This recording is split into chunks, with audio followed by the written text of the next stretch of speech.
komento nyo lang about pinagkakatiwalaan na sa dalawa kung sino. Ay, wala po. Wala Kaya ko meron, kahit pa paano meron. Sige, yun lang po po. Sige lang po. Video niyo po yan! Iba-vlog na lang kung ayaw nyo po. I-vlog niyo na lang! Sige, vlog lang namin. Ano, sige. Ano? Tanong na po namin kung Okay sino lang. yung pinagkakatiwalaan nyo sa dalawang leader ng bansa natin. Si Marcos.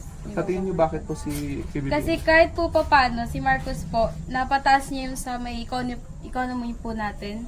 Marami na rin po, yung mga pinipirmahan niya rin po kasi, katulad po yung sa ETEAP, yung sa, Oh yes, ETF. Oh. yes po, pinirmahan niya po yun. Kung Bago ano yung lang. importante po, kahit paano naman, tinitignan niya, ayun yung pinipirmahan niya agad, inuuna niya yun.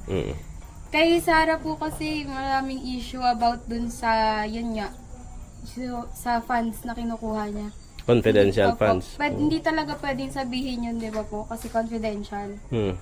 So parang minsan po parang hindi na siya ganoon ka-importante kasi may mga vice president naman po na hindi gumana na kumuha ng pera pero kahit pa paano may nagawa.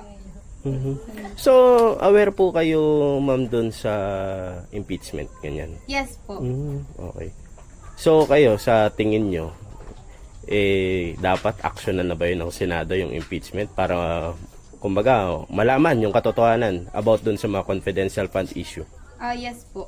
Na sana masolusyonan na siya kasi ang daming pwedeng dapat papuntahan ng pera na yun eh. Kung totoong may ano siya sa lalo na sa DepEd po, 'di ba? Sa education siya masyado parang sana po kahit paano nakitaan na may pagbabago doon.